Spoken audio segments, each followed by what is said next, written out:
Transgender bill 2026 ఇది ఇండియాలో rights పెంచుతుందా లేదా రిస్ట్రిక్షన్స్ ని క్రియేట్ చేస్తుందా? Let's break it down in next few seconds.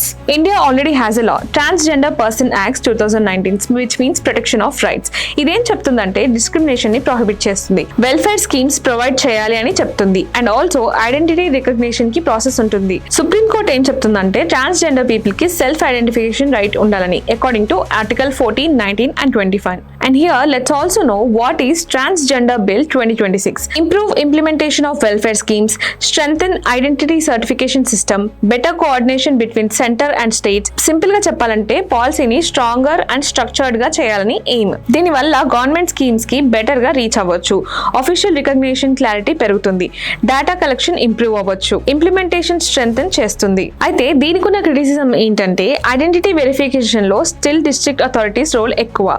Full self identification freedom ఉందా లేదా అనే డిబేట్ నడుస్తుంది. Ground issues like jobs, health care, safety ఇంకా మేజర్ ఛాలెంజెస్ ఉన్నాయి. లీగల్ రైట్స్ ఉన్నాయి కానీ ప్రాక్టికల్ ఇష్యూస్ ఇంకా సాల్వ్ అవ్వలేదు. యూపీఎస్సీ పరంగా చూస్తే ఈ టాపిక్ ఫండమెంటల్ రైట్స్ ఆర్టికల్ 14, 19, 21 కి రిలేట్ అవుతాయి.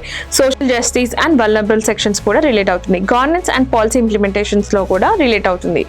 సింపుల్ గా చెప్పాలంటే లా ఉంది, రైట్స్ కూడా ఉన్నాయి, కానీ క్వశ్చన్ ఏంటంటే అవి గ్రౌండ్ లెవెల్లో ఎంతవరకు ఇంప్లిమెంట్ అవుతున్నాయి, అదే మెయిన్ డిబేట్. సో ఇక్కడ కంక్లూజన్ ఏంటంటే bill intention positive, but implementation and freedom balance crucial గా ఉంది.